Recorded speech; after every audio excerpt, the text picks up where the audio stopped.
Merhabalar efendim, hepiniz hoş geldiniz. Öncelikle çok teşekkür ederek başlamak istiyorum.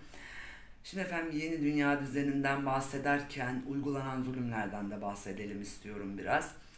Şimdi Hindistan'dan bahsetmiştim. Çin'de Uygur zulmü devam ediyor. Bundan bahsedelim. Ve Çin'in üçe bölüneceğinden tekrardan bahsedelim istiyorum efendim. Şimdi öncelikle Çin'in Uygur Türklerinden biraz bahsedelim. O bölgede neler oluyor, neler yaşanıyor? Bunların altını çizerek başlamak istiyorum. Şimdi Çin'in başta Uygur Türkleri olmak üzere Müslüman azınlıklara yönelik asimilasyon politikalarının devam ettiğini görüyoruz. Hükümet Müslüman nüfusu azaltmak için Uygur Türklerine yönelik başta doğum kontrolü olmak üzere, doğum kontrolü baskısı olmak üzere camilerin yıkılması, toplu ibadethanelerin yasaklanması gibi set tedbirler almaya devam ediyor. Şimdi resmi kayıtlara ve resmi kaynaklara göre ve hükümet verilerine ve Dünya Uygur Türkleri Komitesi Başkanı Rabiye Kadir'in beyanatlarına göre Doğu Türkistan'da devam eden e, doğum kontrolü baskısının demografik soykırım olarak adlandırıyorlar.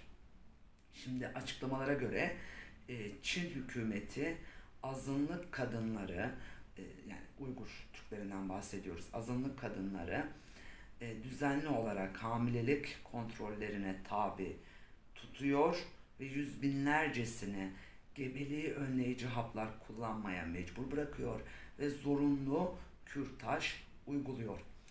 Açıklamalarda nüfus kontrolüne uymayanların ise kitlesel gözaltı kamplarına gönderilmekte tehdit edildiği ifade ediliyor.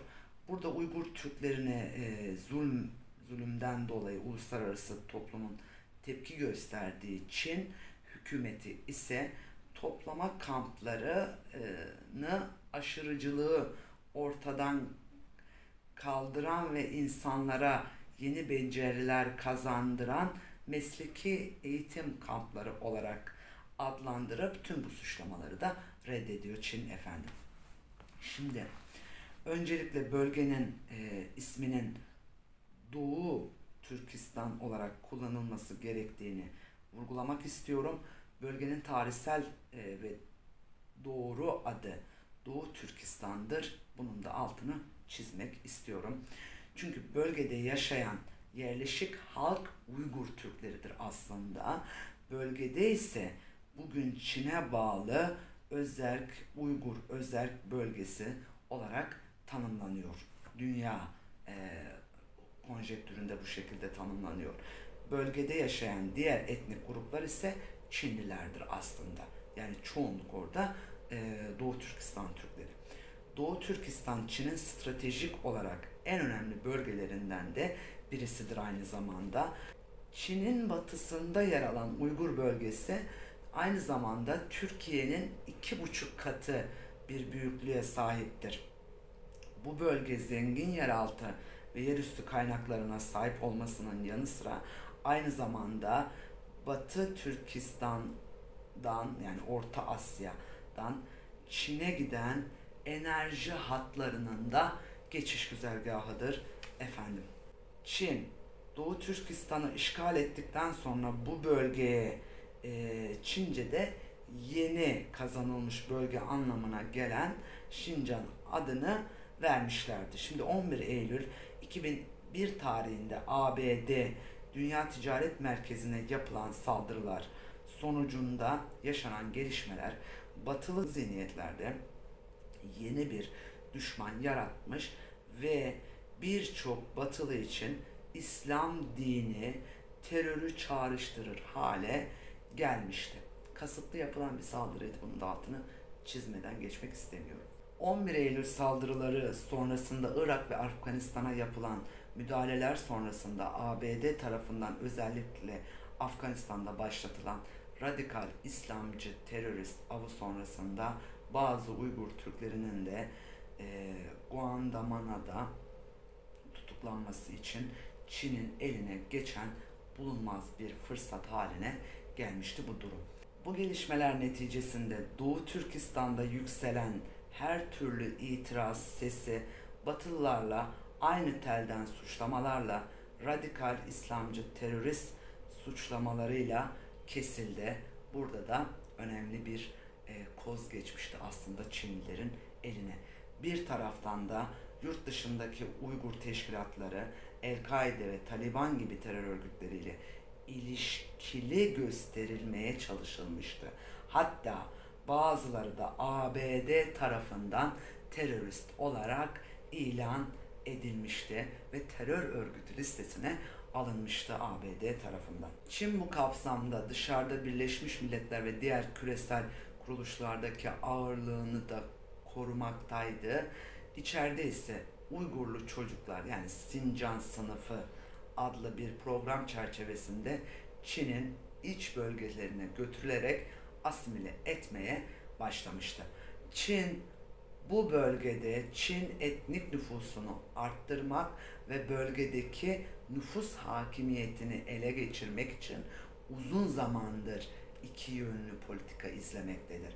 Bir yandan bölgeye yoğun bir Çin nüfusu göçü gerçekleştirirken öte taraftan 2003 yılından bu yana iş gücü fazlasını başka bölgelere yönlendirme politikası çerçevesinde burada Uygur Türklerine özellikle de genç nüfusu Çin'in iç bölgelerine taşıyarak genel nüfus içerisinde eritmek istemektedir. Çünkü yönetim biçimleri hazır, Çin 3'e bölünecek. Şimdi yeni dünya düzenine yine burada geliyoruz efendim. Ve bunu ilk defa burada söylüyorum. Yani ilk defa ben söylüyorum aslında. Çin 3'e bölünecek diye de bir videom var. Geçmişte bakabilirsiniz. Ne olacağına bakabilirsiniz. Detaylı anlattım orada. Şimdi böyle bir atmosferde ister istemez Çin bu nüfusu asimile etmeyi hedefliyor. Yani hedef politikası bu aslında. Yani oradaki Türk ve Müslüman nüfusu asimile etmeye çalışıyor. Neden asimile etmeye çalışıyor? Gelin bunu birlikte irdeleyelim efendim. Çünkü efendim dediğim gibi Çin 3'e bölünecek. Çin aynı zamanda dünya üretiminin merkezi ve dünyanın laboratuvarı konumunda. En önemlisi de aşırı nüfus artışından kaynaklı olarak Çin artık kendi topraklarına sığmıyor efendim. Bütün bunları yan yana alt alta koyduğumuzda Çin'in 3'e bölünecek olması doğal fıtratının hazırladığı kaçınılmaz bir son olacaktır. Bakın bunu defaatle izah ettim. Bölmeyecekler. Yani bu yeni dünya düzeninde zaten parçalanmış devletler istiyorlar. Bakın bu önemli bir nokta. Parçalanmış devletler istiyorlar. Daha doğrusu bir devlet yapılanması da istenmiyor pek fazla. Çünkü oraya doğru götürüyorlar artık dünyayı. Parçalanmış, bölünmüş devletler istiyorlar. Bazılarını zoraki mecburi bir bölünmeye zorluyorlar. Bazıları da kendi doğal fıtratları neticesinde bölünecek ve bölünüyor da. Zaten bu yakın gelecekte olacak bir şeyden bahsediyorum efendim. Çok ütopik bir şeyden bahsetmiyorum aslında. Diğer taraftan Çin'in 3'e bölünmesi, Çin artık kendi topraklarına sığmıyor dediğim gibi bu size iddialı gelebilir. Belki yalnız iddialı olacağını düşündüğüm halde Çin'in ekonomik anlamda bölüneceğini ve toprak olarak da bölüneceğini iddia ediyorum efendim. Neden? Her şeyden önce bakıldığında bugün Çin üzerine oynanan oyun, Çin'e karşı başlatılan ekonomik savaş bu bölünmeyi hızlandıracak. ABD'nin başlattığı bu ekonomik savaş bu bölünmeyi hızlandıracak. Çünkü efendim söz konusu bu bölünmede yeni 3 devlet çıkacak. Bunlardan biri daha önce de bahsettiğim gibi yönetim biçimleri hazır. Bunlardan bir tanesi Wuhan merkezli olacak. Wuhan merkezli Burjuva'nın oluşturacağı, Burjuva'dan oluşacak olan Wuhan merkezli Wuhan Kraliyet Çin yönetimi olacak ve yönetim biçimi de muhtemel kraliyet olacaktır efendim. İkincisi, hatta Wuhan'ın stratejik önemi de buradan geliyor demiştim daha önce. İkincisi efendim, daha çok bürokratların ve beyaz yakalıların oluşturacağı, beyaz yakalılardan oluşacak olan bürokrat veya devletçi. İkinci devlette bu olacak efendim, devletçi. Üçüncü olarak tarımı ve üretimi üstlenen işçi sınıfının oluşturacağı proletarya dediğimiz kesimin oluşturacağı Çin, proletarya Çin dediğimiz bir de Çin söz konusu olacak. Daha önce de bahsettiğim gibi söz konusu bu bölünme ABD dahil hiç kimseyi çok fazla rahatsız etmeyecek. Çünkü zaten Trump oraya bir ekonomik savaş başlatmıştı. Yinelemek istiyorum. Öte taraftan da efendim bu Çin'e karşı açılan ekonomik savaşı başta İngiltere olmak üzere Japonya ve Güney Kore'nin de Amerika'yı içten içe gazladığı da bir gerçek efendim. Dolayısıyla kendini olağan bir bölünme bekleyen Çin, Uygur Türkleri meselesini orta ve uzun vadede kendisine ekonomik olarak ayak bağı yapmak istemiyor. Uygur Türklerinin orta ya da uzun vadede kendisine ayak bağı olmasını istemiyor. Daha da önemlisi efendim biz artık yeni dünya düzeni ve yeni ekonomik sistemi Orta Doğu, Orta Asya merkezli coğrafya üzerinden konuşacağız. Dolayısıyla buradaki asimilasyon politikasının altında yatan aslında temel sebep bu. Bölünecek olan Çin buradaki nüfusu bir şekilde kontrol altına almak istiyor. Çünkü efendim dediğim gibi yeni dünya düzeni, tek dünya devleti oluşturmak isteniyor. Dünya devleti projesinin öncesi var, evveliyatı var. Başlangıcı çok eskiye dayanıyor, dediğim gibi 60'lı yılların sonuna 70'li yılların başına kadar neredeyse dayanmaktadır. Şimdi burada haliyle böyle bir bölünme söz konusu olacak. Hatta bu bölünmenin ayrıyeten bir bölünme daha olacak. Ondan da bahsettim daha önceki videolarımda. Arabistan bölünecek. Şimdi Arabistan'ın bölgede sessiz kalmasının, sessiz olmasının nedenlerini de anlatacağım size. Yani o bölgeden de ayrıca bahsetmek istiyorum. Araplardan da, Arabistan'dan da ayrıca bahsetmek istiyorum. O yüzden şimdi çok fazla girmeyelim.